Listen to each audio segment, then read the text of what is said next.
enviar lo que va a ser la encuesta y bueno, no es obligatorio, como les digo, quienes me confirmen, pues los exámenes que voy a realizar va a ser directamente por Google Meet, ¿no? Cada examen va a ser personalizado, ¿no? Y eso es para que se pueda mejorar, ¿no?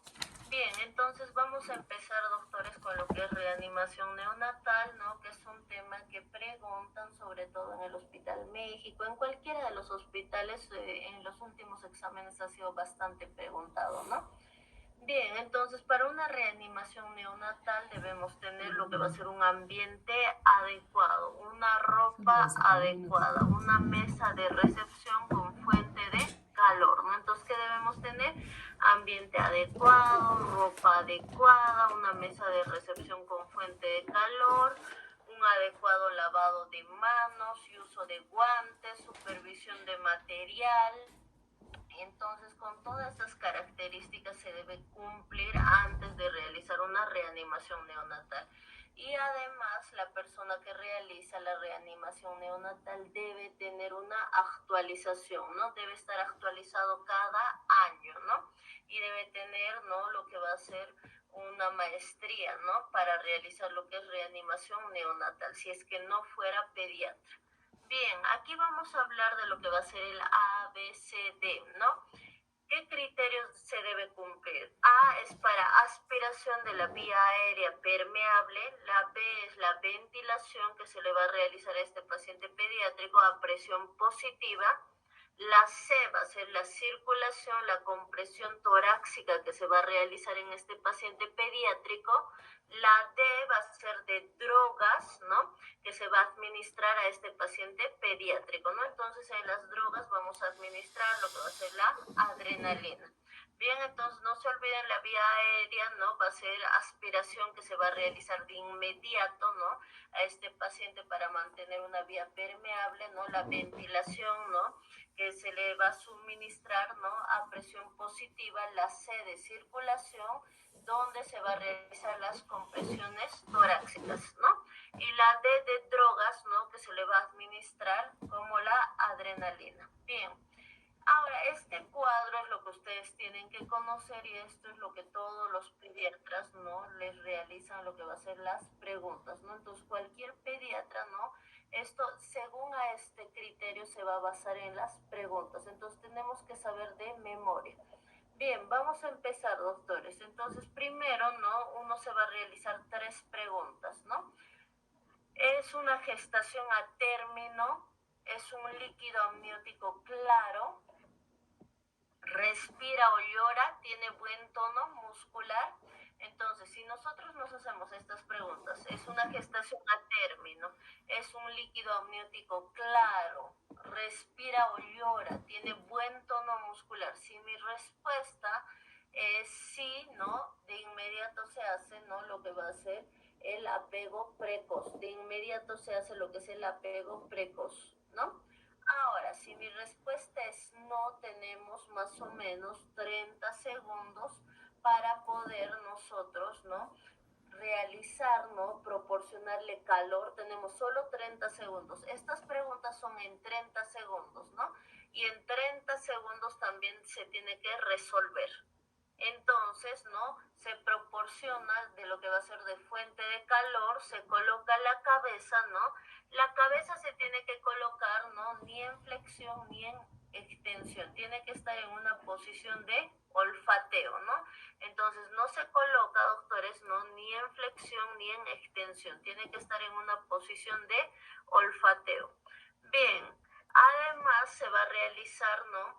Lo que va a ser la estimulación y el secado, ¿no? La estimulación se va a realizar a nivel de lo que va a ser del dorso, ¿no? A nivel de la planta de los pies, ¿no? Y también se va a realizar, ¿no? Lo que va a ser con la perilla, ¿no? Con la perilla, ¿no? Se va a empezar a aspirar lo que va a ser la secreción. Entonces se tiene que aspirar lo que va a ser la secreción con la perilla, ¿no? De la boca y de la nariz. Ahora, cuando se aspira con la perilla, ¿no? Lo que va a ser la secreción de la boca, de la nariz, se tiene que realizar, ¿no? De manera suave y continua, porque si se realiza de manera brusca, puede activar al nervio vago, ¿no? Y podría provocar una bradicardia relativa. Entonces, repasando súper rápido, ¿no? Acá, doctores, ¿no? Primero se proporciona de calor, ¿no? Se coloca la cabeza en una posición de olfateo, que quiere decir que no va a estar ni en flexión ni en extensión, ¿no? Ahora, se tiene que realizar, ¿no? Lo que va a ser la estimulación y el secado, donde se realiza a nivel, ¿no? Del dorso y a nivel de la planta de los pies, ¿no? Con la perilla, ¿no? Se tiene que aspirar lo que son las secreciones de la boca, de la nariz, ¿no? Tiene que ser de manera suave y de manera continua. ¿Por qué tiene que ser de manera suave y continua? Porque puede provocar, si es de manera brusca, lo que va a ser la bradicardia relativa. ¿Bien? Ahora, doctores, vamos a hablar nosotros, ¿no? De lo que va a ser en 30 segundos. En 30 segundos, ¿no? Otra vez nosotros tenemos que evaluar cómo está la frecuencia cardíaca, doctores, ¿no? Una vez que ya hemos realizado, ¿no? Todas estas maniobras, otra vez evaluamos en 30 segundos, ¿no? Entonces, aquí, doctores, ¿no? Evaluamos cómo está respirando, cómo está la frecuencia cardíaca, cómo está el color, ¿no? Y todo esto de la misma forma tiene que ser en 30 segundos, doctores. Bien, si aquí la frecuencia cardíaca es mayor a 100, ¿no? Si la frecuencia cardíaca está mayor a 100, ¿no? Vamos a administrar lo que va a ser oxígeno suplementario. Entonces, si la frecuencia cardíaca está mayor a 100, ¿no? Tenemos que administrar lo que va a ser el oxígeno suplementario. ¿Estamos? Bien. Ahora, doctores, otra vez en 30 segundos nos volvemos a evaluar lo que va a ser la frecuencia cardíaca. Si aquí se dan cuenta, ¿no? La frecuencia cardíaca, ¿no? Es mayor a 100, ¿verdad? Entonces, ¿qué administramos? Oxígeno suplementario. Ahora se vuelve a evaluar lo que va a ser la frecuencia cardíaca y si está menor a 100, si está menor a 100, ¿no? Se tiene que proveer, ¿no? De ventilación a presión positiva. Entonces aquí no se vayan a equivocar, ¿no? En el examen de grado, que este cuadro es lo más importante de todo lo que yo voy a mencionar, ¿no? Entonces, si es mayor a 100, no se administra oxígeno suplementario. Si es menor a 100, vamos a proveer a ventilación, ¿no? A presión positiva. Se va a proveer ventilación a presión positiva. Bien, en este punto otra vez evaluamos lo que va a ser la frecuencia cardíaca. Si la frecuencia cardíaca, como pueden observar, está mayor a 60, si la frecuencia cardíaca está mayor a 60, doctores, ¿no? Se va a proveer ventilación a presión positiva. Si está mayor a 60, se va a proveer ventilación a presión positiva. Bien, ahora, doctores, aquí cuando la frecuencia cardíaca está menor a 60, ¿no? Cuando la frecuencia cardíaca está menor a 60, ¿no?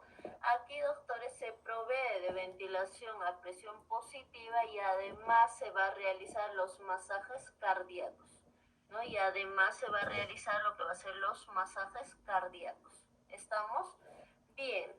Aquí, doctores, nosotros vamos a poder observar, ¿no? Cómo se realizan, ¿no? Los masajes cardíacos, ¿no? Entonces aquí, doctores, ¿no? Aquí podemos ver, ¿no?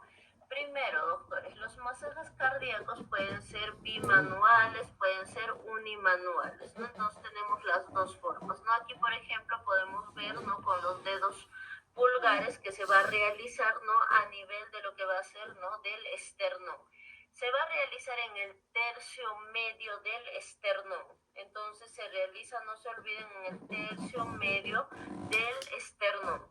Ahora, podemos realizar también, ¿no? De manera unimanual. Cuando se realiza, ¿no? De manera unimanual, doctores, ¿no? Va a ser con el dedo índice y con el dedo medio, ¿no? Entonces se coloca el dedo índice y el dedo medio en el tercio medio del esternón. Se va a realizar 3 compresiones y una ventilación, doctores. Entonces se realizan a estos pacientes pediátricos, ¿no? 3 compresiones y una ventilación, no se olviden. Bien, y aquí además se puede utilizar, doctores, ¿no? En este momento, ¿no? A través de lo que va a ser la onfaloclisis, se le va a administrar lo que va a ser la adrenalina, ¿no? ¿De cuánto se va a administrar la adrenalina? De 0,2 miligramos kilogramo peso, no se olviden, ¿no? Entonces, ¿de cuánto se administra? Es de 0,2 a 0,3 miligramos kilogramo peso, doctores. Entonces, en el momento que se está haciendo la reanimación, las compresiones, ese momento también se le está administrando lo que va a ser la adrenalina a través de lo que va a ser la onfaloclisis, ¿no? Entonces, la adrenalina es de 0,2 miligramos, ¿no? A 0,3 miligramos, ¿no? Ahora, ¿cuánto de adrenalina debo utilizar? ¿Cuántas veces debo realizar la reanimación? La reanimación, doctores, no se tiene que realizar durante 3 ciclos. Si durante estos 3 ciclos no responde mi paciente, doctores, entonces se deja ir al paciente, doctores. Obviamente también la adrenalina solo se utiliza, ¿no? 3 ciclos, doctores, no solo 3 ciclos. Entonces, si no responde, se deja ir al paciente porque va a presentar lo que ya va a ser un daño neurológico, no se olviden, ¿no? Además, se le administra también lo que va a ser el bicarbonato, ¿no? Porque estos pacientes, ¿no?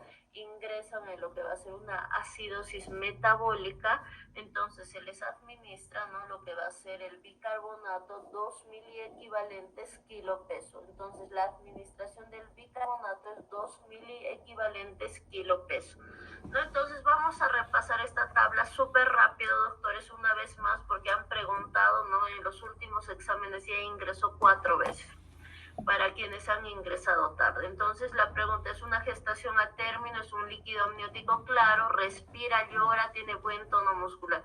Si mi respuesta es sí, doctores, de inmediato, ¿qué hacemos? El apego precoz. Si mi respuesta es no, se proporciona de fuente de calor, no se coloca al paciente en una posición de olfateo, ¿no? Y no se olviden que tenemos que fijarnos cómo está la vía aérea, ¿no? Entonces vamos a aspirar la secreción de la boca y de la nariz, ¿no?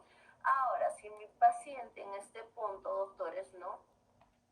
En este punto no se olviden, se aspira siempre de la boca y de la nariz, y además recalcarles que yo debo realizarlo de manera suave y continua, no debe ser de manera brusca porque puedo provocar una bradicardia, ¿no? Y el secado y el estimulado. Ahora, otra vez evaluamos en 30 segundos cómo está la frecuencia cardíaca. Si la frecuencia cardíaca es mayor a 100, se administra de oxígeno suplementario. Otra vez evaluamos la frecuencia cardíaca. Si es menor a 100, vamos a proveer de ventilación a presión positiva. Otra vez evaluamos la frecuencia cardíaca. Si está mayor a 60, sigue con ventilación a presión positiva. Y el punto donde yo empiezo a dar masaje cardíaco es cuando está menor a 60. Cuando está menor a 60 se inicia lo que va a ser el masaje cardíaco, ¿no? Como les indiqué, puede ser bimanual, unimanual. Si es bimanual, ¿no? Va a ser con ambas manos, con los dedos pulgares, que se va a colocar a nivel del esternón, en el tercio medio, ¿no? Se realizan 3 compresiones, una ventilación. Y en este momento se administra, ¿no? Lo que va a ser la adrenalina, ¿no? Que les he indicado de 0,2 miligramos o de 0,3 miligramos kilogramo peso, no se olviden. Bien, esta adrenalina, ¿no? Se utiliza 3 ciclos, ¿no? Lo que va a ser la reanimación también se realiza durante 3 ciclos, no responde mi paciente y se le deja ir. Entonces, eso es lo que ustedes tienen que conocer respecto a lo que va a ser reanimación. Eso es lo que les van a preguntar en el examen de grado y eso es lo que quiere escuchar el jurado, esta tablita, ¿no? Les voy a enviar lo que son las diapos. Bien, doctores, ahora un tema también que he ingresado, ¿no? Es lo que es meningitis, que les voy a compartir, ¿no? Hemos tenido 2 casos de meningitis, ¿no? En lo que es en Santa Cruz, por lo tanto ha sido pregunta de examen de grado, ¿no? Entonces vamos a hablar las cosas puntuales de lo que va a ser la meningitis.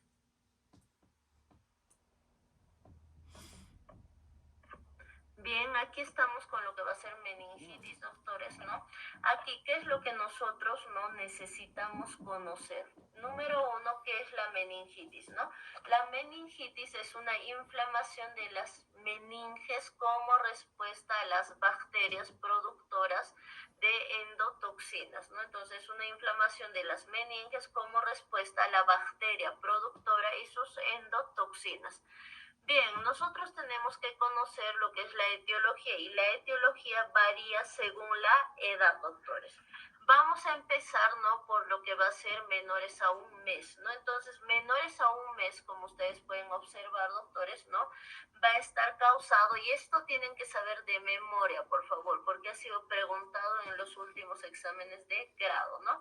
Entonces, menores a un mes está causado por quién? Por el Streptococcus agalactiae, doctores, por la E. coli, ¿no? Por la Listeria monocytogenes. Entonces, menores a un mes está el Streptococcus agalactiae, la E. coli, la Listeria monocytogenes. Aquí, doctores, ¿cuál va a ser la clínica, no? La clínica en estos pacientes neonatos, ¿no? Va a ser el rechazo a la lactancia materna. Entonces, ¿cuál va a ser la clínica en menores de un mes? Va a ser rechazo a la lactancia materna, va a estar lo que son las distermias, va a estar lo que son vómitos, ¿no? Entonces, ¿qué están las distermias? Va a presentarse lo que son los vómitos, ¿no? Va a estar lo que es la fontanela abombada, no se olviden, ¿no? Entonces vamos a tener rechazo a la alimentación, distermias, letargia, irritabilidad, vómitos y una fontanela abombada. Esa va a ser la clínica en los pacientes neonatos, no se olviden, neonatos de 0 a 28 días. Bien, y aquí, doctores, no vamos a hablar de lo que va a ser de 1 a 3 meses. ¿Qué microorganismos? ¿No? Aquí vamos a tener lo que va a ser el Streptococcus agalactiae, va a estar lo que va a ser la E. coli, vamos a tener la Listeria monocytogenes, vamos a tener, ¿no? Lo que va a ser el Streptococcus pneumoniae, vamos a tener lo que va a ser la Neisseria meningitis, ¿no? Vamos a tener lo que va a ser el Haemophilus influenzae tipo B. Ojo, doctores, el Haemophilus influenzae tipo B se tienen que acordar, ¿no? Porque es lo puntual de 1 a 3 meses, ¿no? Que tienen que mencionar este microorganismo. Entonces tenemos, ¿no? Todos estos microorganismos. Bien, ¿cuál va a ser la clínica? En la clínica, en los lactantes de 1 a 3 meses se va a presentar, ¿no? Lo que va a ser la fiebre, va a ser un paciente pediátrico somnoliento, irritable, aquí va a ser unos vómitos, va a ser vómitos incoercibles, ¿no? Que va a presentar el paciente pediátrico y va a presentar además lo que son las convulsiones, ¿no? Entonces presenta convulsiones, fiebre, somnolencia, irritabilidad y vómitos incoercibles, eso se va a presentar, ¿no? Es lo que va a ser de 1 a 3 meses, doctores. Ahora, en mayores a 3 meses, ¿no? En mayores a 3 meses se va a presentar lo que va a ser, doctores, en los microorganismos, el Streptococcus pneumoniae, la Neisseria meningitis y el Haemophilus influenzae tipo B. Streptococcus pneumoniae, Neisseria meningitis y el Haemophilus influenzae tipo B. ¿No? ¿Cuál va a ser la clínica, ¿no? En estos pacientes, ¿no? Que ya van a ser, ¿no? Mayores a 3 meses, doctores, ¿no? Ya vamos a hablar, ¿no? En estos pacientes de preescolares, escolares, ¿no? Entonces, estos pacientes preescolares, escolares que van a presentar, ¿no? Lo que va a ser la fiebre, la cefalea, la irritabilidad, va a presentar fiebre, cefalea, irritabilidad, somnolencia, vómitos, van a presentar las convulsiones, ¿no? Entonces esto va a ser lo característico, ¿no? Fiebre, ¿no? Cefalea, ¿no? Irritabilidad, vómitos y convulsiones, ¿no? Entonces eso se va a presentar en mayores a 3 meses, ¿bien? Aquí, doctores, ¿no? Nosotros tenemos que saber, ¿no? Las maniobras que vamos a realizar, que se le va a pedir a este paciente pediátrico, ¿no? Entonces, primero siempre nosotros, ¿no? Vamos a hablar, doctores, ¿no?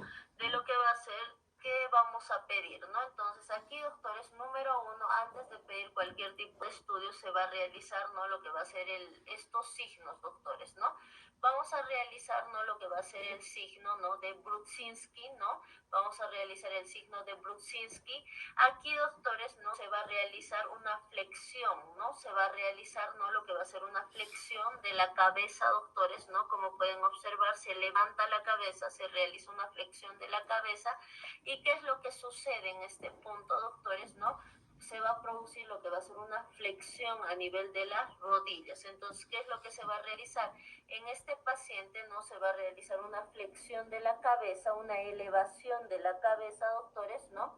Y aquí se va a presentar lo que va a ser una flexión a nivel de las rodillas, doctores, ¿no? Eso es lo que se va a presentar en el signo de Brudzinski, ¿no? Ahora vamos a hablar de lo que va a ser del signo, doctores. Acá también pueden observarlo. Miren en esta imagen lo mismo, doctores. Se hace la flexión con la mano, ¿no? Y se va a formar, ¿no? Lo que va a ser, doctores, ¿no? La flexión a nivel de la rodilla. Miren, se está levantando la cabecita y se forma, ¿no? La flexión. Esto es, doctores, ¿no? El signo de Brudzinski. ¿Bien?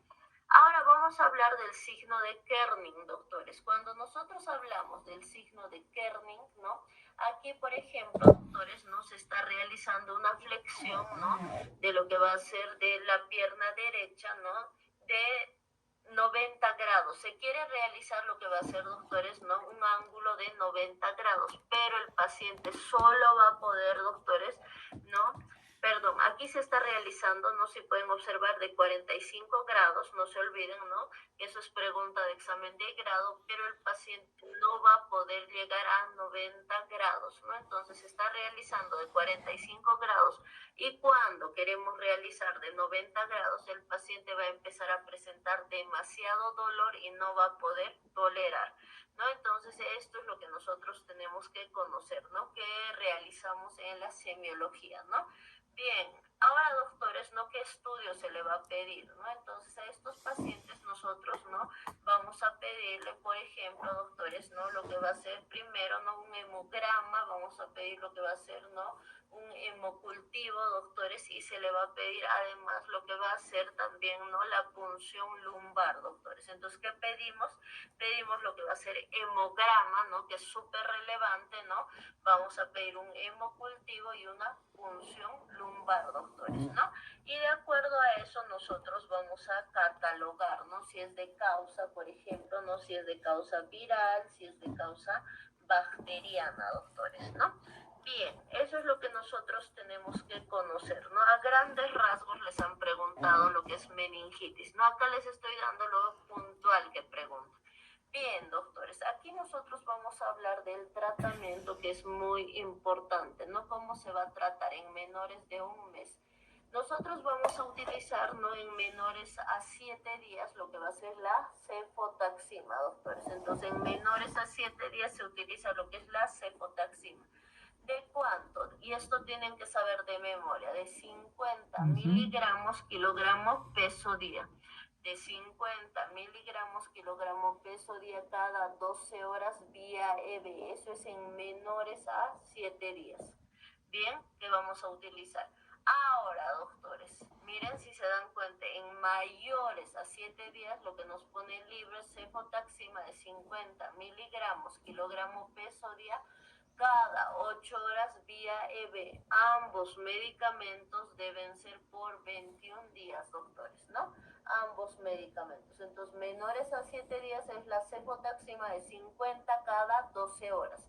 Mayores a 7 días es la cefotaxima de 50 cada 8 horas, ¿no? Ambos medicamentos, doctores, se usa vía EB durante 21 días, no se olviden. Acá no se olviden, doctores, ¿no? La gran diferencia, ¿no? Entonces, eso tenemos que conocer. Ahora, de 1 a 3 meses. De 1 a 3 meses se va a utilizar lo que va a ser la cefotaxima, pero si se dan cuenta, acá la cefotaxima es de 200 miligramos kilogramo peso día cada 6 horas, vía EB. Y la ampicilina de 200 miligramos kilogramo peso día cada 6 horas, ¿no?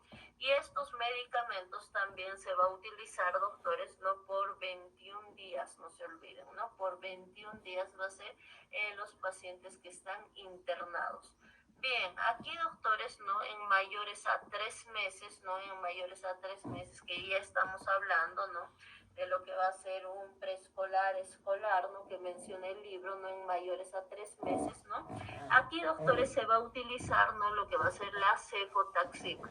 Aquí ustedes es a su libre elección, doctores, ¿no? Entonces aquí o bien me usan cefotaxima de 200 miligramos, kilogramo peso día, cada 6 horas, ¿no? O bien me utilizan, ¿no? Lo que va a ser la ceftriaxona de 100 miligramos kilogramo peso día cada 12 horas. Entonces, en este punto ustedes pueden utilizar, si ustedes quieren lo que es la cefotaxima, doctores, ¿no? O la ceftriaxona, y en este punto es lo mismo. O bien utilizan, ¿no, doctores? Lo que va a ser la cefotaxima, porque si nosotros hablamos del mecanismo de acción de la cefotaxima, ¿qué me va a cubrir? Me va a cubrir lo que va a ser gram positivos y gram negativos. Entonces, ¿qué nos va a cubrir? Nos va a cubrir lo que va a ser gram positivos y gram negativos, doctores, ¿no?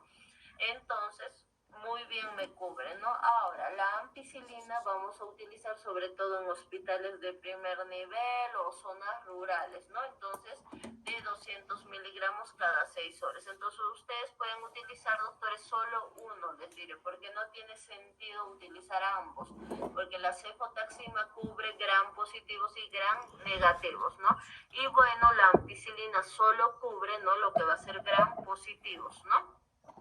Entonces, no es necesario, doctores, ¿no? Nosotros utilizarnos la combinación de estos dos medicamentos. Bien, ahora vamos a hablar, doctores, ¿no? Eso sería todo respecto a lo que va a ser meningitis. Sobre todo, lo que les preguntan es la etiología y el tratamiento, ¿no? Y acá, ojo, doctores, menores a 7 días y mayores a 7 días no tienen que realizar igual la diferencia, porque es pregunta de examen de grado, ¿no? Entonces, respecto a lo que es pediatría, doctores, ¿no?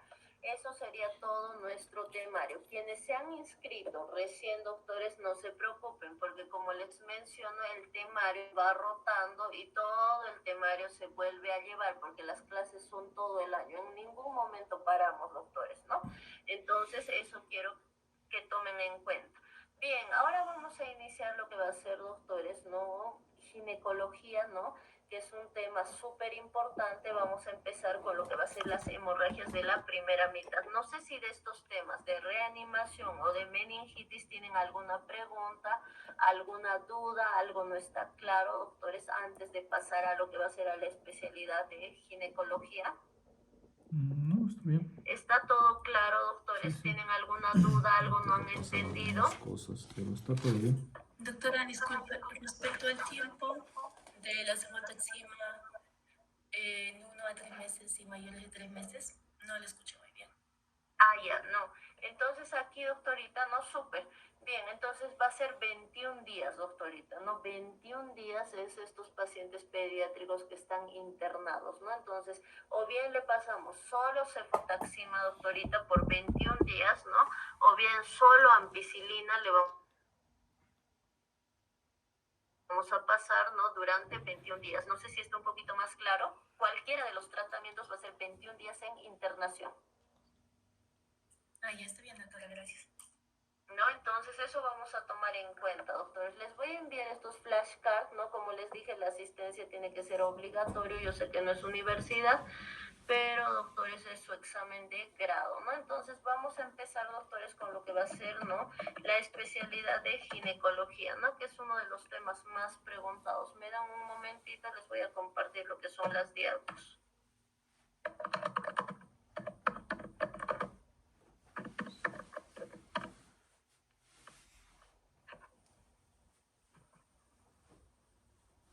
Doc, una pregunta. Dígame, doctora. Lo que es respecto al PAI, ¿lo vamos a ver en programas o No, en pediatría? No, el PAI directamente, como les he enviado todito, ¿no? Lo que es solo memoria. memorizar, doctorita. El PAI lo único que tienen que realizar es memorizar, ¿no? Porque les he enviado todito, ¿no? El PDF, entonces lo que tienen que hacer es ustedes memorizar, porque ahí están los efectos adversos, ¿no? Y todo eso, entonces el PAI, ¿no? Porque les he enviado también un resumen, ¿no? De lo que son los virus vivos atenuados, muertos, que es una vacuna, que es un anticuerpo. Eso ustedes tienen que estudiarlo, doctoras, ¿no? Porque eso es solo memoria, les diré. Entonces esa parte directamente ustedes memorizan, ¿no? Como en todos los cursos, no avanzamos, doctores, como tal país, sí les damos, no les brindamos lo que es el material. Eso, doctorita, no sé si está claro. ¿No? Y quienes no tengan el material les voy a volver a reenviar, doctores, ¿no? Porque eso solo tenemos que memorizar, les diré, porque les he facilitado todito, doctores. Les van a preguntar qué es vacuna, qué es anticuerpo, ¿no?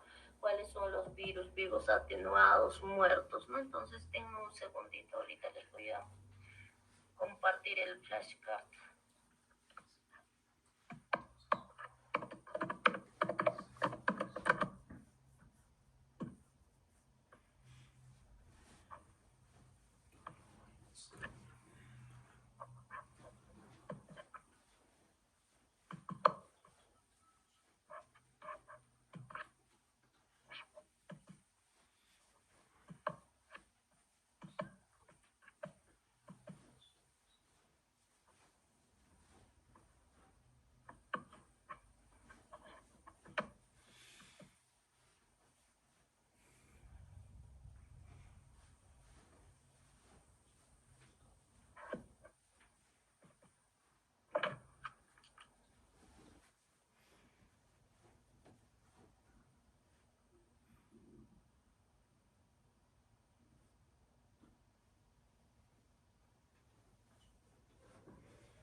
Bien, doctores, vamos a hablar de lo que va a ser las hemorragias de la primera mitad, ¿no? Lo que tienen que conocer, porque ingresa el examen de grado, ¿no? Lo que es hemorragias de la primera mitad de un 80%, les diré, ¿no? Es uno de los temas más ranqueados. Bien, empezamos entonces. ¿Qué es aborto? Aborto, doctores, no es la interrupción espontánea o inducida del embarazo menor a las 22 semanas de gestación. Entonces, ¿cuál es la definición de aborto? Es la interrupción espontánea o inducida del embarazo menor a las 22 semanas de gestación, con un peso menor a 500 gramos y una talla de 23 centímetros. Bien, entonces esa definición nosotros tenemos que manejarlo bien, ¿no? Ahora, yo no puedo decir que es el sangrado, ¿no? Que se presenta en una mujer, porque eso puede decirlo, ¿no? La señora de la tienda o cualquier otra persona. Entonces tienen que manejar definición para el examen de grado. Bien, vamos a hablar de lo que va a ser las clasificaciones, doctores, ¿no? Nosotros tenemos lo que va a ser, ¿no?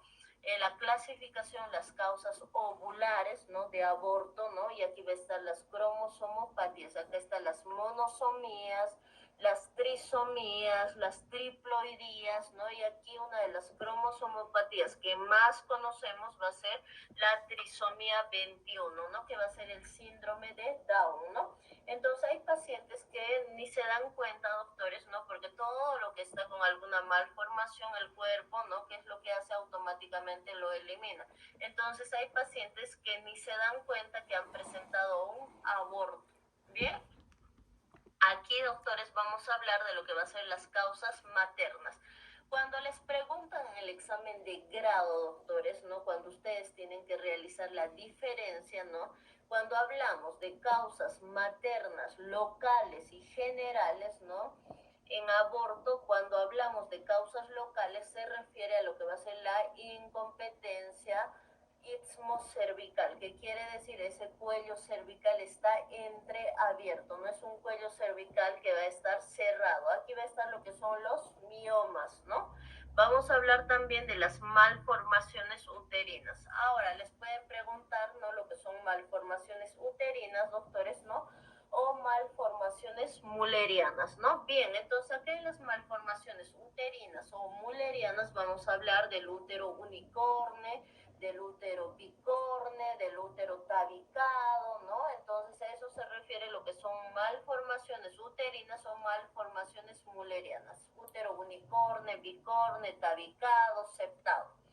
Bien, y aquí también vamos a hablar, doctores, de lo que va a ser la endometritis, ¿no? Que va a ser una causa también de aborto, ¿no? Va a estar la hipoplasia uterina, ¿no? Y el síndrome de Asherman. El síndrome de Asherman sobre todo se presenta, ¿no? En pacientes que han presentado, ¿no? Lo que es cirugías previas o legrados frecuentes, ¿no? En ese tipo de pacientes se va a formar lo que va a ser este síndrome de Asherman, que no es nada más que sinequias y adherencias, ¿no? Entonces, en causas locales es respecto a todo lo que tiene que ser el útero, ¿no? Entonces, incompetencia istmo-cervical, miomas, malformaciones uterinas o, ¿no? Lo que va a ser este útero bidelfo, unicorne, tabicado, ¿no? El síndrome de Asherman, que va a estar en causas maternas locales. Y cuando hablamos de lo que son generales, ¿no? En causas generales hablamos de las endocrinas. En las endocrinas va a estar una diabetes descompensada, ¿no? Porque una mujer con diabetes, con cualquier otra patología, mientras esté siendo adecuadamente tratada, se puede embarazar, no hay ningún problema. Pero acá, supongamos, no se está manejando adecuadamente la insulina en esta paciente embarazada, ¿no? Y en ese caso se me va a descompensar y que me va a provocar pues un aborto, ¿no? Entonces acá hablamos de diabetes mellitus descompensada, hipotiroidismo, hipertiroidismo, ¿no? Obviamente que no está siendo tratada adecuadamente o no está realizando el tratamiento, ¿no? Y aquí también va a estar el SOP. ¿Qué es el SOP? El SOP es el síndrome de ovario poliquístico. Cuando hablamos de SOP, doctores, de lo que es del síndrome de ovario poliquístico, ¿qué va a aumentar, doctores? La testosterona, no se olviden. Entonces, ¿qué está aumentando? Está aumentando lo que va a ser la testosterona. Y además aquí se va a presentar lo que va a ser déficit de progesterona. ¿Bien? Entonces aquí se va a presentar también lo que va a ser déficit de progesterona, ¿no? Entonces en endocrinas tenemos el SOP, que es donde aumenta la testosterona, y también tenemos, ¿no? Lo que va a ser el otro extremo, que va a ser déficit de progesterona. Bien, aquí vamos a hablar de las enfermedades autoinmunes, ¿no? Aquí va a estar lo que es el lupus eritematoso sistémico, ¿no? Vamos a tener lo que va a ser la vasculitis y también va a estar, ¿no? Lo que va a ser la incompatibilidad de grupo y factor. Entonces, ¿qué vamos a tener? Vasculitis, lupus, ¿no? Vamos a tener incompatibilidad de grupo y factor, ¿no? Bien, acá, doctores, ¿no? ¿Qué tiene que ver la vasculitis y el lupus, ¿no? Cuando se presenta lo que es vasculitis y lupus, va a existir lo que es la hiperreactividad de los linfocitos B. Estos linfocitos B se vuelven locos, doctores, y empiezan a atacar al propio organismo, no se olviden, ¿no? Entonces aquí va a empezar, ¿no? Por ejemplo, ¿no?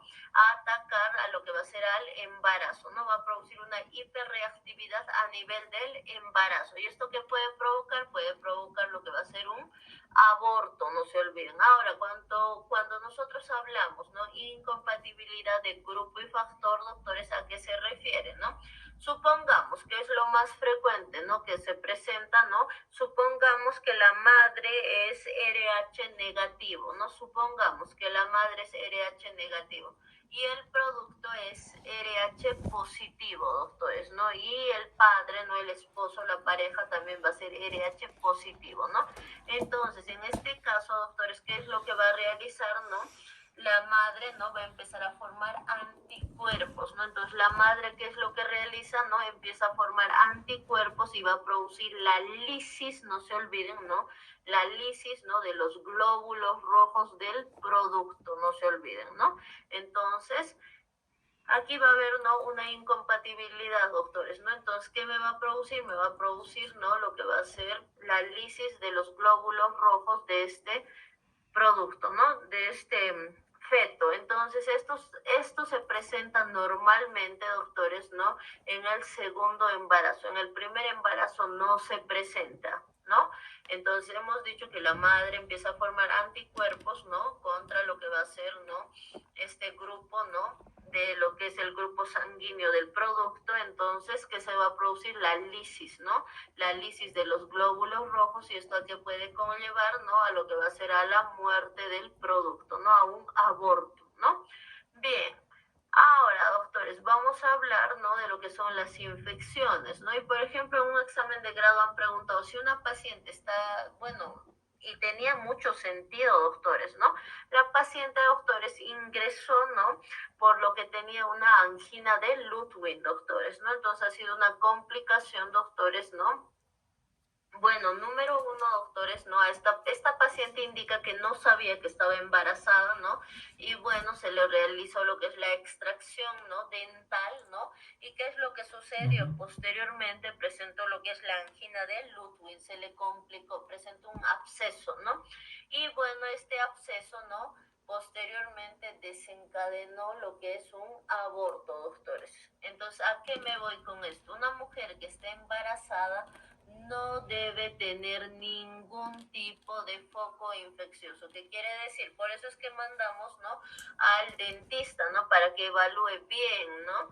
Entonces aquí, si tiene, supongamos, no tiene una caries, no tiene una otitis, tiene una ITU, ¿qué va a provocar? Va a liberar lo que va a ser las prostaglandinas. Y esta liberación de prostaglandinas va a provocar lo que es la modificación del cuello cervical. Y esta modificación del cuello cervical, ¿a qué va a conllevar? Va a conllevar a lo que va a ser, doctores, ¿no?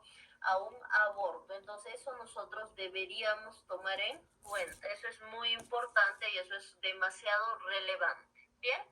Ahora, aquí también hay infecciones, ¿no? Va a estar las itus, ¿no? Las itus bajas, las itus altas. Vamos a tener lo que es el torche. En el torche hablamos de lo que es la toxoplasmosis, la sífilis, la rubiola, el citomegalovirus, herpes y clamidia, ¿no? Entonces, cualquier tipo de infección que va a provocar en una paciente, ¿no? Lo que es la liberación de prostaglandinas y la modificación del cuello cervical. Bien, vamos a hablar de lo que va a ser la edad gestacional. Cuando hablamos, ¿no? De lo que es ovular, doctores, es menor a 2 semanas. Cuando hablamos de un producto, ¿no? Que va a ser embrionario, es de 3 a 8 semanas. Y fetales a partir de las 9 semanas. Entonces, según la edad gestacional, hablamos, ¿no? De un embarazo ovular menor a 2 semanas, embrionario de 3 a 8 semanas y fetal a partir de las 9 semanas. Bien, aquí es algo relevante que tenemos que conocer la etiología, ¿no? Porque vamos a tener el aborto, ¿no?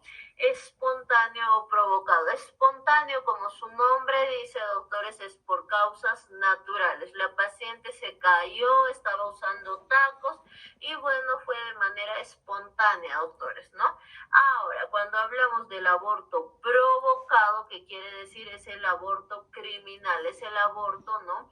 Donde la paciente, ¿no? Ha inducido a este aborto, ¿no? Porque en las leyes de aquí de Bolivia, doctores, no hay ninguna ley que avale lo que es el aborto. Entonces, ¿qué es? Es criminal, no se olviden. Y acá vamos a hablar también del aborto terapéutico, doctores. ¿A qué nos referimos cuando hablamos de aborto, no?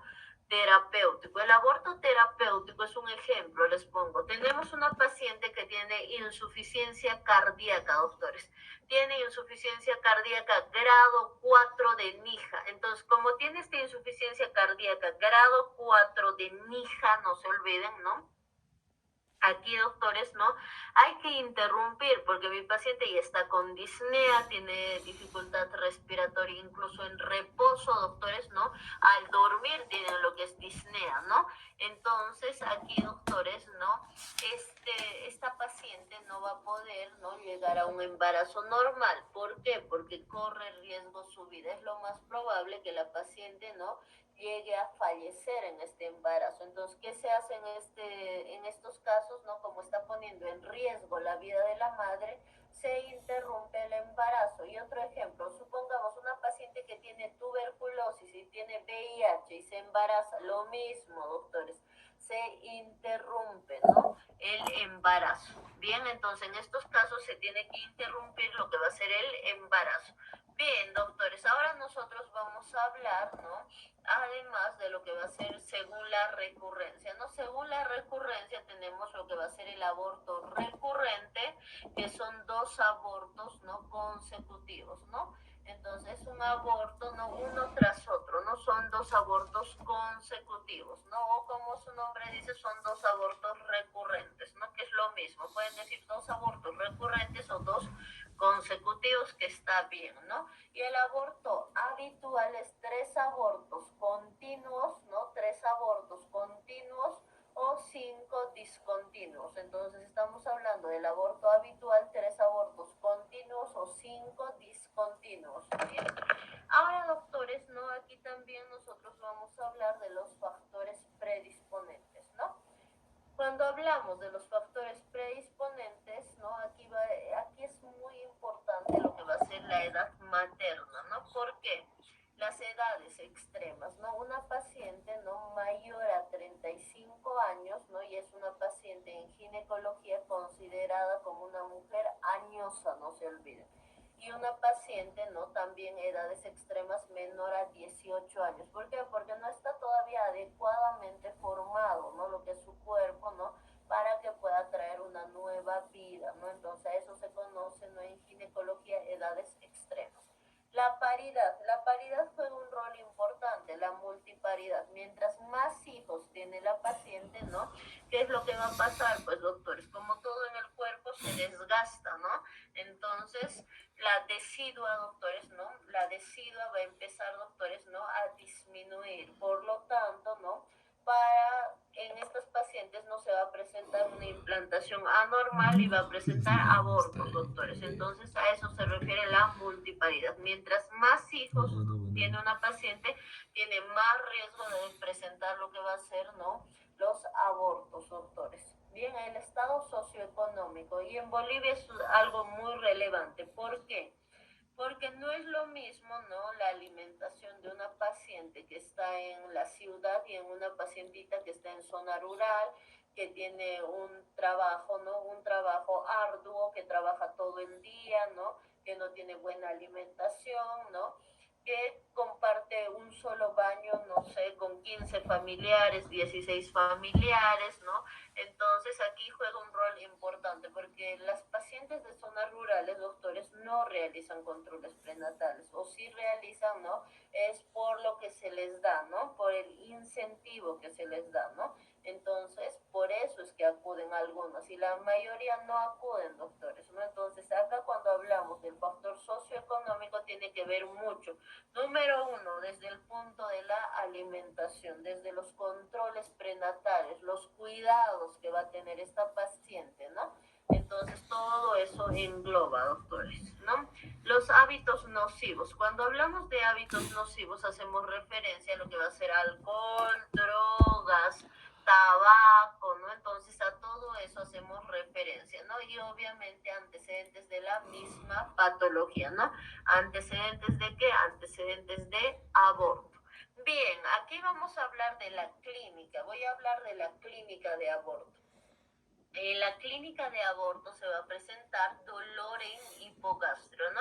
Y algo que ustedes tienen que tomar en cuenta es que todo dolor se irradia y sobre todo cuando vayan a realizar historias clínicas, doctores, ¿no?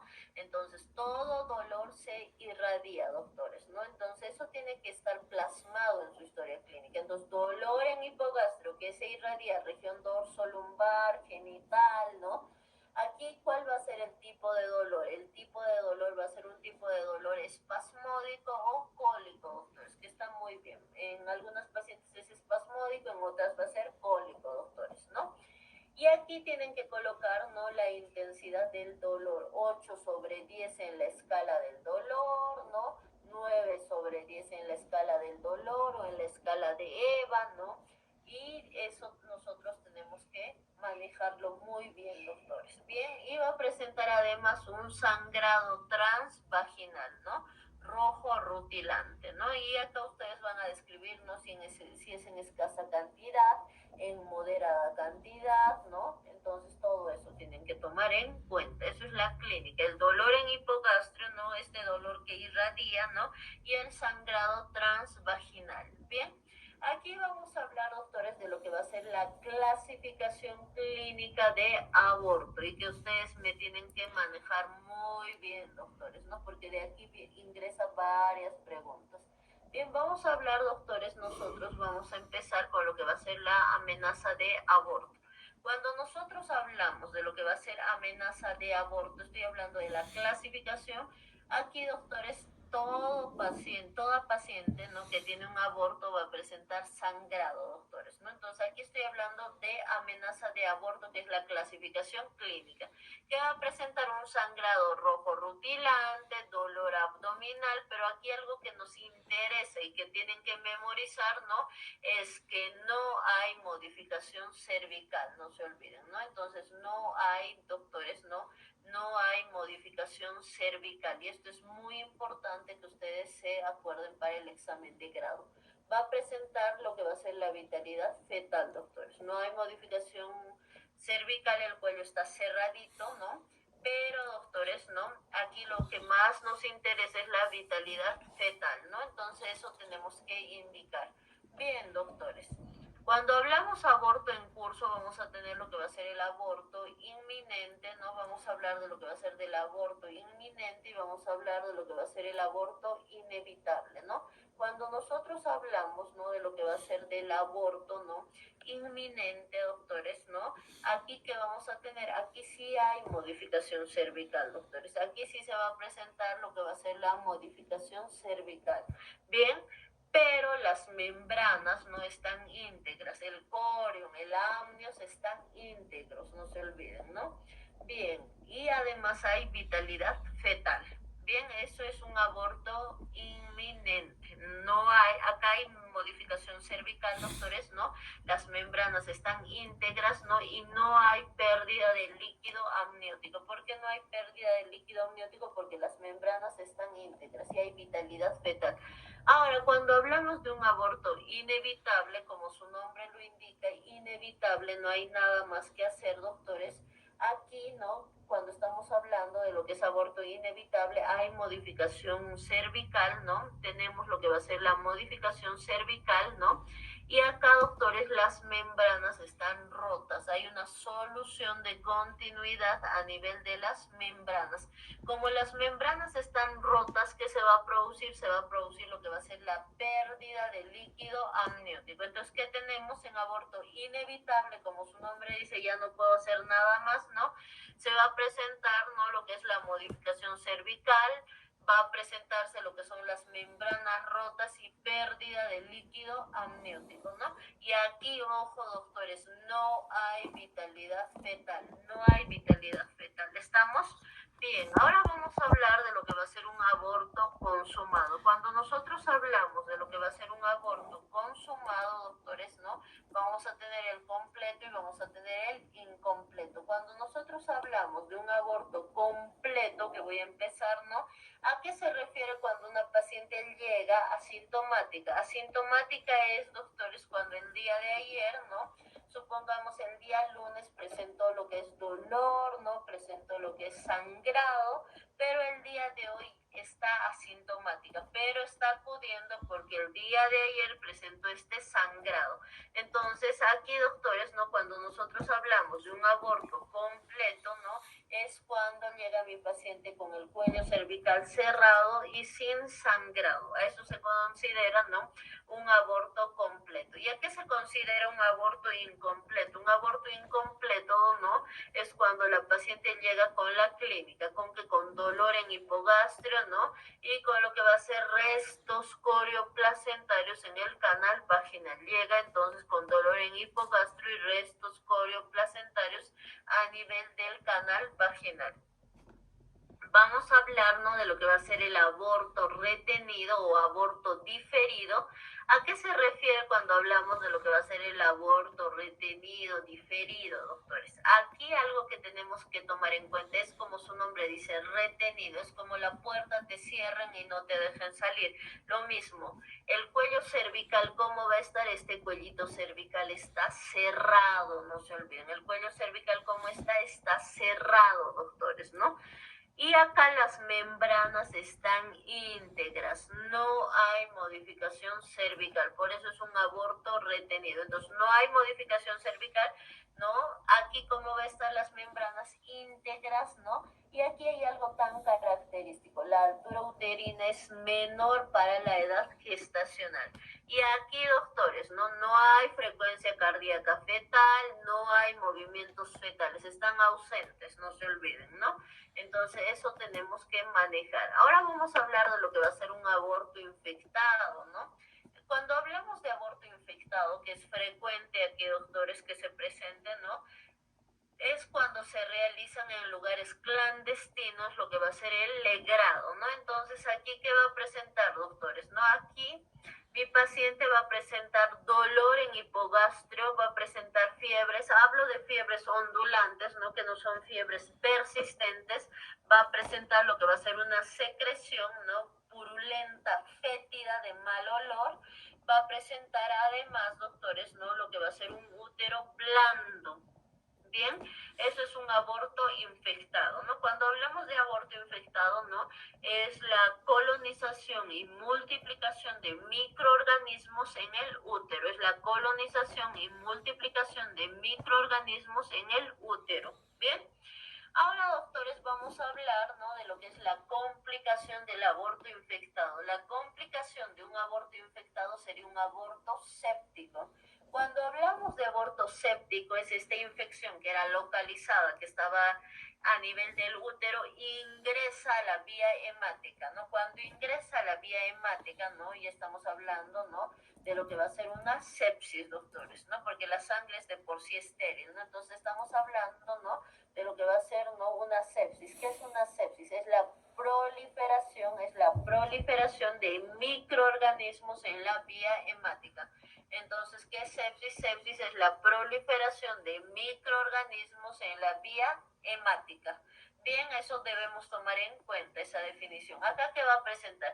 Aquí me va a presentar un compromiso de todo el estado general. Va a presentar, ¿no? Alzas térmicas persistentes, dolor en hipogastrio, va a presentar esta secreción fétida purulenta, ¿no?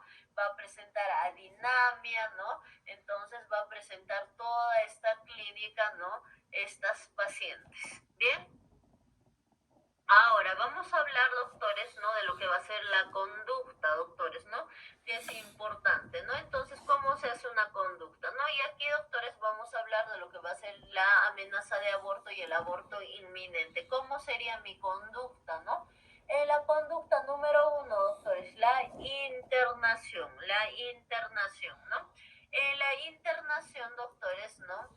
Colocamos siempre primero porque me dicen, doctor, ¿es necesario? Sí, se tiene que colocar porque es su examen de grado, ¿no? Y después nos vamos a ir a lo que van a ser las medidas generales, ¿no? En medidas generales, que va a ser el punto 2, ¿no? Me van a colocar lo que va a ser la dieta, ¿no? ¿Qué tipo de dieta? Corriente, doctores. ¿Por qué le doy dieta corriente? Porque mi paciente no tiene problemas gastrointestinales a nivel genital, ¿no? El problema a nivel genitourinario. Entonces no tengo por qué cambiarle la dieta corriente, ¿no? El reposo, doctores, aquí me van a cambiar, por favor, el reposo relativo, ¿no? El reposo absoluto, doctores, sería pues que mi paciente esté sin mover, ¿no? Ninguna parte de sus extremidades y eso nunca va a pasar. Entonces, reposo relativo, doctores, ¿no? Ese detallito lo voy a cambiar. Es reposo relativo. Bien, acá se va a realizar, ¿no? Lo que va a ser el control, ¿no? Del sangrado transvaginal, el control del sangrado transvaginal cada 2 horas, ¿no? El control del sangrado transvaginal se va a evaluar cada 2 horas mediante toallas higiénicas. Y además acá se va a controlar los signos vitales de la madre cada 6 horas, ¿no? Se va a controlar los signos vitales de la madre de 6 a 8 horas. Y algo tan importante, ¿no? Que va a ser la frecuencia cardíaca fetal. La frecuencia cardíaca fetal se va a controlar cada 30 minutos, ¿no? La frecuencia cardíaca fetal va a ser controlada cada 30 minutos. ¿Bien? Entonces todo eso se tiene que tomar en cuenta, ¿no? En lo que son medidas generales. Ahora vamos a hablar, doctores, de la solución. Siempre que se utiliza solución, ¿no? Va junto a antibióticos. Bien, la solución que aquí voy a usar es la solución fisiológica de 1000 cc o 1000 ml para 24 horas, ¿no? Vamos a usar la solución fisiológica de 1000 ml o 1000 cc para 24 horas, ¿no?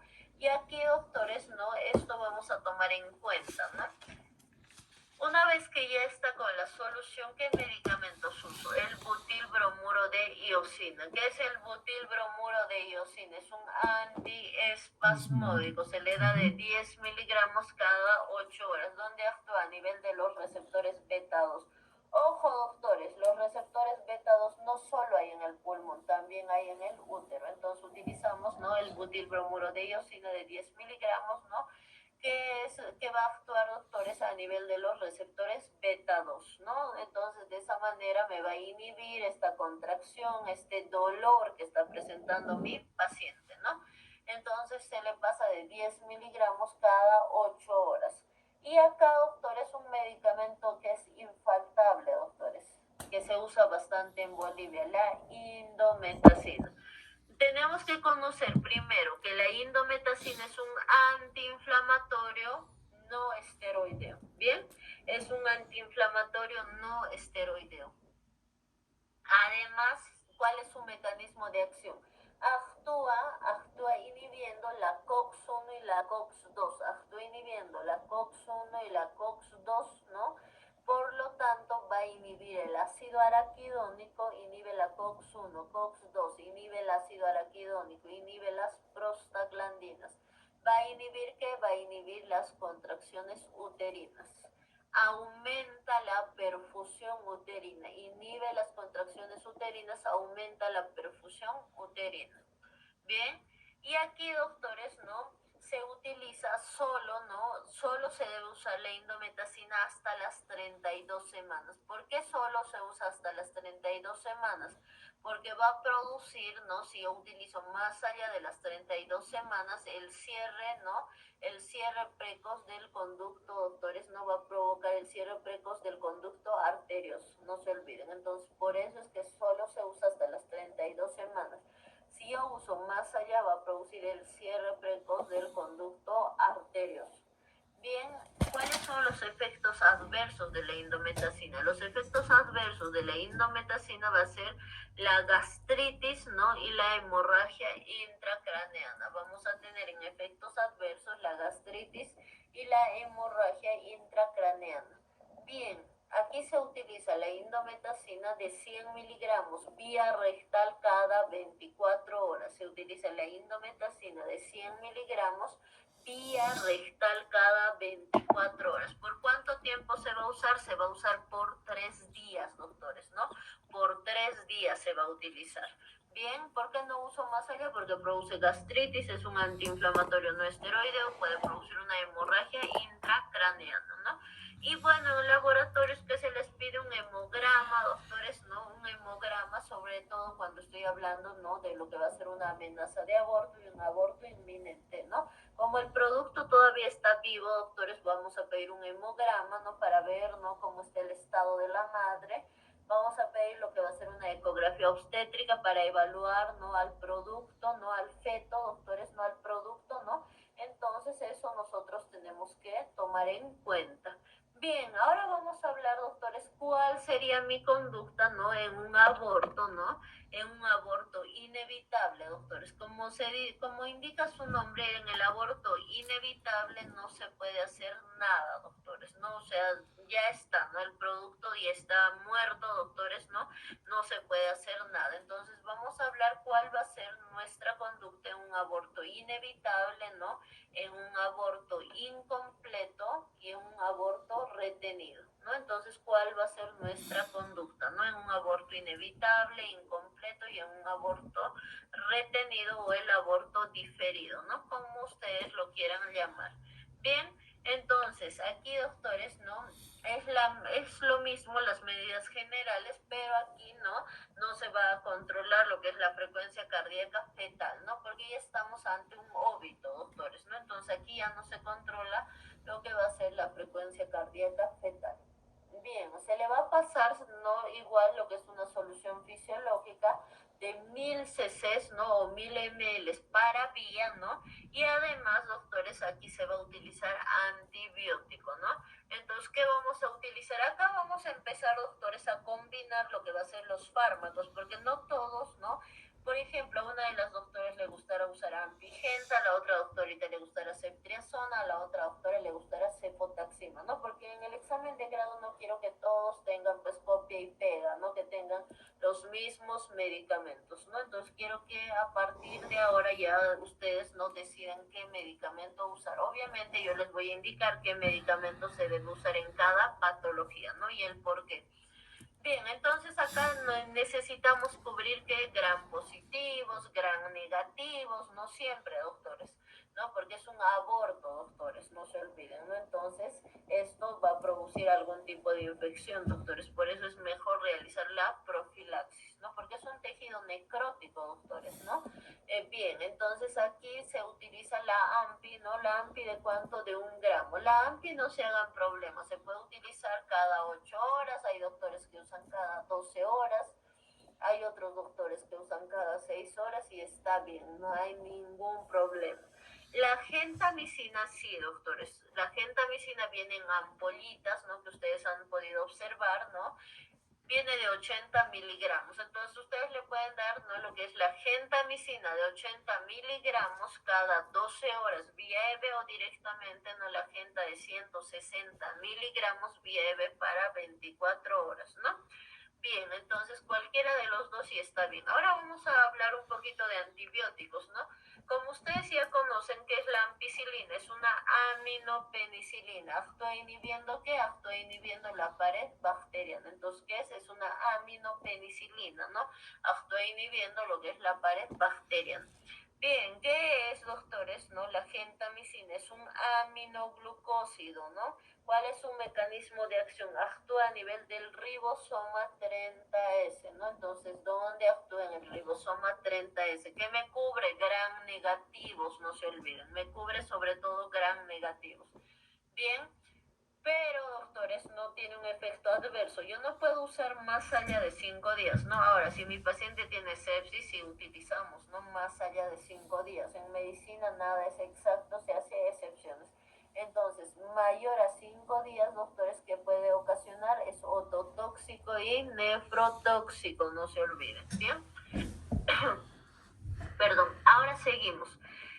Esos son los medicamentos que se usan. Y además, doctores, y además del famoso misoprostol, porque en un aborto inevitable, incompleto, en un aborto retenido, necesito no producir la maduración del cuello cervical, doctores. Entonces, ¿qué voy a utilizar? El misoprostol. ¿Qué es el misoprostol, doctores? ¿No? Es un antagonista de la prostaglandina E1, ¿no? Entonces, es un antagonista, doctores, ¿no? De la prostaglandina E1, no se olviden, ¿no? Entonces eso es muy relevante. Doctores, ¿cómo vamos con la señal? ¿Está todo bien, doctores? Bien, ¿no? Entonces, nunca cierro, doctoritas, nunca cierro, ¿no? Entonces, por favor, ¿no? Y vuelven a ingresar al mismo link, doctores, ¿no? Entonces, por favor, entonces no cierro porque me han enviado un mensaje, no, si es que es cerrado, no es cerrado en ningún momento, está todo bien la señal. Bien, entonces seguimos, doctores, ¿no? Entonces, vamos a utilizar nosotros, ¿no? Lo que va a ser, ¿no? Como les indicaba, ¿no? Ampigenta, ¿no? Estos medicamentos, ¿no? Y además de ello voy a utilizar lo que va a ser el misoprostol, ¿no? ¿Qué es el misoprostol? Que es pregunta de examen de grado. El misoprostol, doctores, no es es un antagonista de la prostaglandina E1, no se olviden. Eso es muy importante que ustedes tienen que conocer y es pregunta de examen de grado, ¿no? Entonces, ¿qué es? Es un antagonista, ¿no? De la prostaglandina E1, doctores. Eso es muy relevante. Bien, ¿de cuánto se utiliza? Se utiliza, doctores, ¿no? Viene en una presentación primero de 200 microgramos, ¿no? Entonces viene en una presentación de 200 microgramos. Ojo, doctores, no es miligramos, es de 200 microgramos, ¿no? Bien, estos doctores, ¿no? Se le va a colocar a la paciente, ¿no? De 200 microgramos, ¿no? Se le coloca, ¿no? 2 comprimidos vía vaginal. Se le va a colocar, ¿no? 2 comprimidos vía vaginal, doctores, ¿no? ¿De cuánto? De 200 microgramos. Y 2 comprimidos vía sublingual, ¿de cuánto, doctores? Igual, ¿no? De 400 microgramos, 2 comprimidos. Entonces, si sumamos ambos, sería 800 microgramos que se va a utilizar, doctores. Bien, eso tienen que saber de memoria. Ahora, doctores, ¿no? Aparte de ese mecanismo de acción que ya les he mencionado, ¿no? Del misoprostol, que es un antagonista de la prostaglandina E1, también tenemos que nosotros mencionar que aumenta las contracciones uterinas, ¿no? Aumenta, ¿no? Lo que va a ser las contracciones uterinas y produce lo que va a ser la maduración del cuello cervical. Eso es lo que se realiza, doctores. Posteriormente se va a realizar, ¿no? El aspirado manual endouterino. Posteriormente se va a realizar, ¿no? Lo que va a ser el aspirado manual endouterino. Se realiza el aspirado manual endouterino menor, ¿no? Menor a las 12 semanas, doctores, y menor a 2 centímetros de dilatación. Se realiza lo que es el AMEU, que es el aspirado manual endouterino, menor a las 12 semanas y menor a 2 centímetros de dilatación. Cuando hablamos del LIU, doctores, ¿no? El legrado intrauterino, el LIU, el legrado intrauterino, se realiza no en una edad gestacional mayor a las 12 semanas y mayor a 2 centímetros de dilatación. Se realiza, ¿no? En mayores, ¿no? A 12 semanas y mayores, ¿no? A 2 centímetros de dilatación. Bien. Entonces acá, doctores, ¿no? Lo que es nuestra conducta es de manera ambulatoria, ¿no? No son pacientitas que se van a internar, no se internan, doctores, como tal, están, ¿no? En observación durante 6 horas, ¿no? 7 horas, 8 horas y posteriormente se les da de alta, ¿no? Bien, aquí debo pedir algún estudio, doctores. No es necesario pedir hemograma ni pedir ecografía. No hay necesidad, doctores, ¿no? Entonces, eso hay que tomar en cuenta, ¿no? Esa va a ser nuestra conducta. Ahora, ustedes pueden utilizar, doctores, si no les gusta ampigenta, pueden usar lo que va a ser la ceftriaxona, ¿no? La ceftriaxona de 1 gramo, ¿no? Vía EB cada 12 horas, doctores, y está excelente. O la cefotaxima de 1 gramo vía EB cada 8 horas, ¿no? No se olviden que las cefalosporinas de tercera generación que van a cubren gram positivos y gram negativos, ¿no? Eso hay que mencionarlo, ¿bien? Ahora vamos a hablar, doctores, nosotros de lo que va a ser, ¿no? Del aborto infectado y del aborto séptico. Cuando nosotros hablamos de lo que va a ser del aborto infectado, ¿no? Y del aborto séptico, tenemos que tomar en cuenta algunos detalles, ¿no? Entonces acá, doctores, en el aborto infectado y séptico el tratamiento es dependiendo, ¿no? Si estamos en un primer nivel, segundo nivel. Supongamos estamos en un primer nivel, doctores, estamos en una zona rural. Entonces, en una zona rural que vamos a utilizar primero, ¿no? Para que exista un aborto infectado séptico, tenemos que tener, ¿no?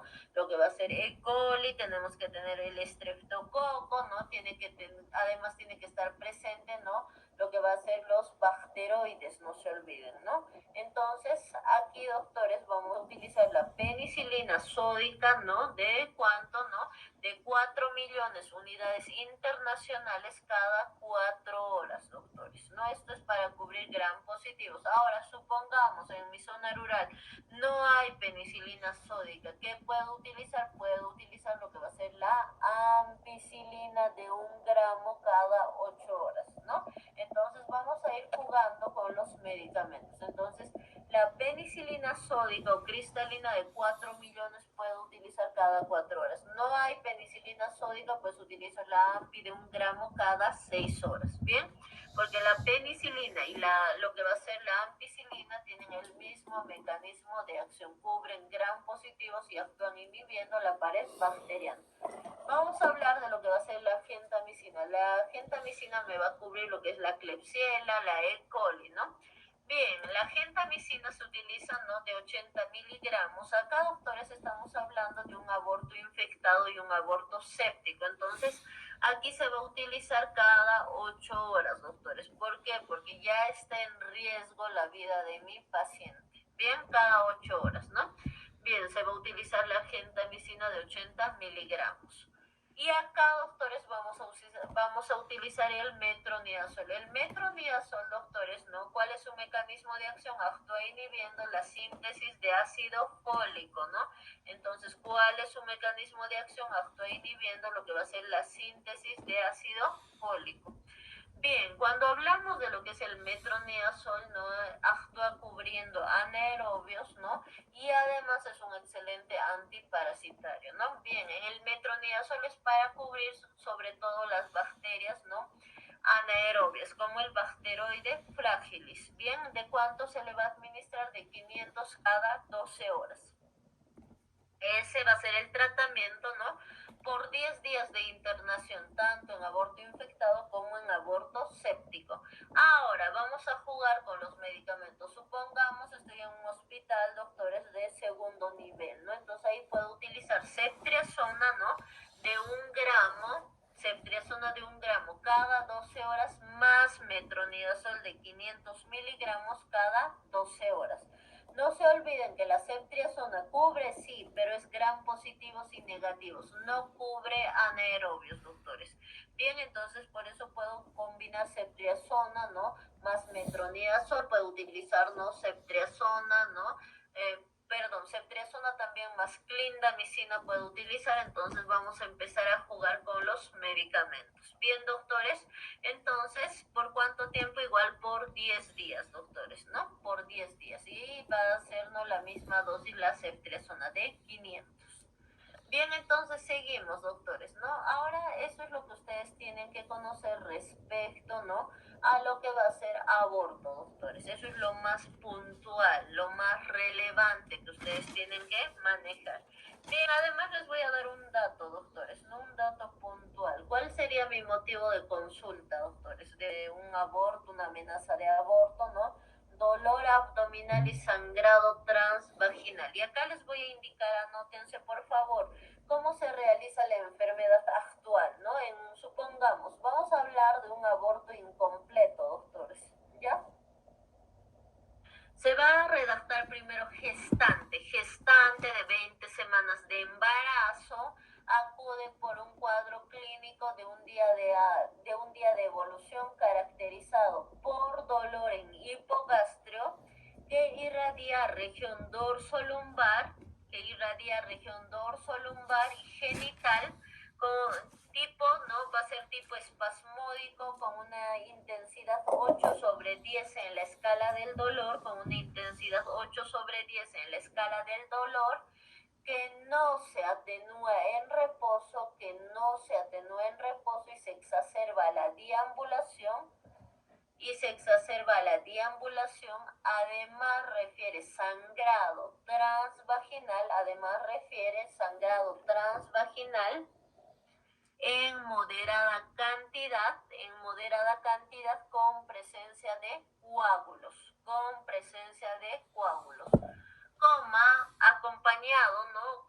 acompañado de malestar general y alzas térmicas no cuantificadas, ¿no?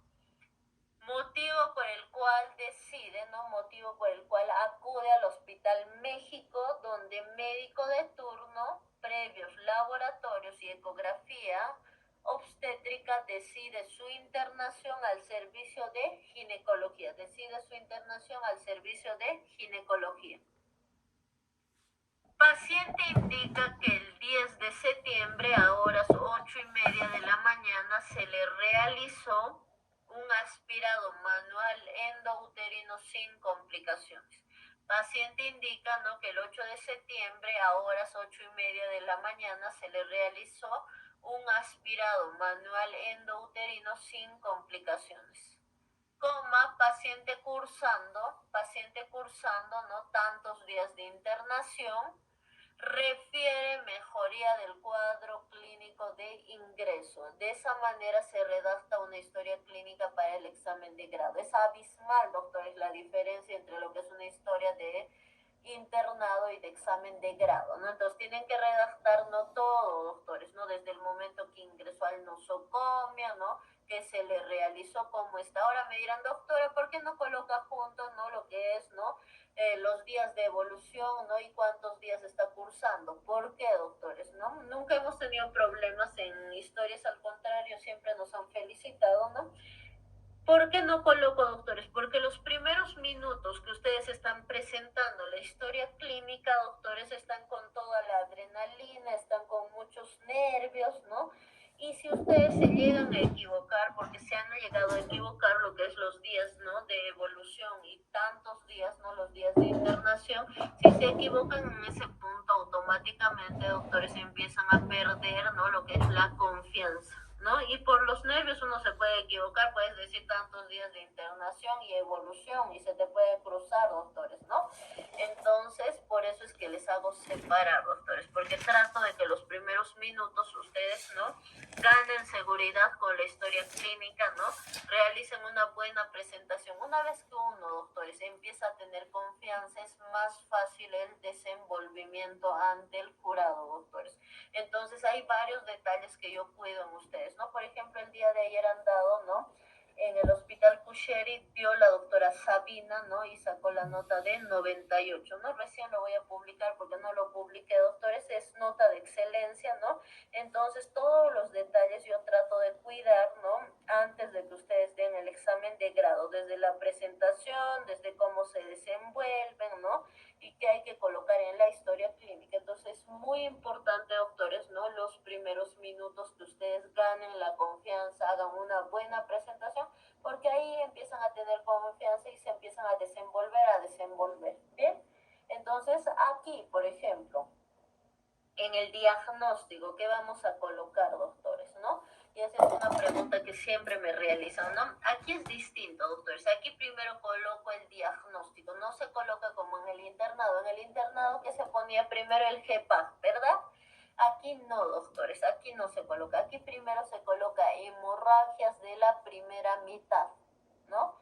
Ese es el primer diagnóstico. El segundo diagnóstico va a ser, ¿no?, aborto incompleto resuelto por aspirado manual endouterino, ¿no? Entonces el segundo diagnóstico va a ser un aborto incompleto resuelto por aspirado manual endouterino. Y en el tercer diagnóstico vamos a colocar el GPAG, doctores, ¿no? Y esos serían los tres únicos diagnósticos que vamos a colocar. Ahora voy a cambiar, doctores, me voy a ir a otra patología, pero también en aborto, doctores. Aquí me voy a ir, por ejemplo, a una amenaza de aborto, doctores. No, en una amenaza de aborto, ¿no?, ahí está, ¿no?, lo que es la vitalidad fetal. Entonces, por ejemplo, si hablo de una amenaza de aborto, ¿cómo sería mi diagnóstico? Acá, doctores, número 1, hemorragias de la primera mitad, amenaza de aborto en tratamiento. El tercer diagnóstico sería embarazo de 20 semanas, ¿no?, por fecha de última menstruación, por ecografía, como nos indique mi paciente, ¿no? Feto único vivo por frecuencia cardíaca fetal, ¿no? Feto único vivo por frecuencia cardíaca fetal. Bien, doctores, ¿están teniendo problemas con el sistema? Me indican que no pueden ingresar, doctores, ¿no? Creo que no, ¿verdad? Porque estamos avanzando normal, ¿no? Doctorita, buen día. Le comento que se tiene que conectar al mismo link porque estamos avanzando. No hubo ningún inconveniente con sus compañeros. ¿no? Entonces, por favor, les voy a agradecer que estén puntuales, doctores, ¿no? En las clases, porque yo pierdo la hilación, doctores. Bien, entonces les voy a pedir que los inconvenientes, ¿no? Del internet ustedes lo vean, ¿no? Si es que hay algún problema, ¿no? Con el internet que suele suceder, doctores, tomen sus precauciones. Por ejemplo, yo estoy con 2 doctores, ¿no? Con 2. Si fallaría este internet, tengo el otro, doctores, ¿no? Bien, entonces seguimos. Entonces vamos a colocar hemorragias de la primera mitad, ¿no? Amenaza de aborto, ¿no? Lo que va a ser, ¿no? Amenaza de aborto colocamos, ¿no? Lo que va a ser, ¿no? Embarazo de tantas semanas, ¿no? Por fecha de última menstruación, ¿no? Vamos a colocar feto único vivo, ¿no? Por frecuencia cardíaca fetal, ¿no? Vamos a colocar feto único vivo por frecuencia cardíaca fetal. Y acá me preguntan, pero doctora, voy a llevar mi ecosón. No, no hay necesidad de llevar, doctores. Ustedes van a indicar al jurado, doctora, ahí estaba controlando el interno y me pudo facilitar. Eso es lo único que tienen que indicar, ¿no? Y vamos a colocar lo que va a ser, doctores, el GPAC, ¿no? El GPAC y alto riesgo obstétrico, ¿no? Entonces, esos 6 puntos tienen que estar plasmados, ¿no? En nuestra historia clínica, doctores, en el diagnóstico. Bien, no sé si tenemos dudas hasta este punto, doctoritas, ¿no? De lo que es aborto, que es uno de los temas que más ingresa, pueden realizar lo que va a ser sus preguntas, doctores. ¿Está claro hasta ahí? ¿Tenemos alguna duda, por favor? Sí, está claro. Creo que todo está claro, ¿no, doctores? Entonces, súper bien, ¿no? Eso es muy importante, que esté claro, doctores, ¿no? Bien, doctores, entonces les voy a enviar lo que es la encuesta para que ustedes realicen la votación, ¿no? Esto es todo para brindarles mejor calidad, ¿no? De enseñanza a ustedes, que el examen lo voy a realizar directamente, ¿no? Va a ser virtual, pero va a ser en vivo, doctores. Entonces, el examen va a ser un día sábado. Por ejemplo, a partir de gineco lo voy a aplicar, doctores, ¿no? Entonces, terminamos gineco, doctores, y su examen, ¿no? Va a ser, ¿no? El día sábado, ¿no?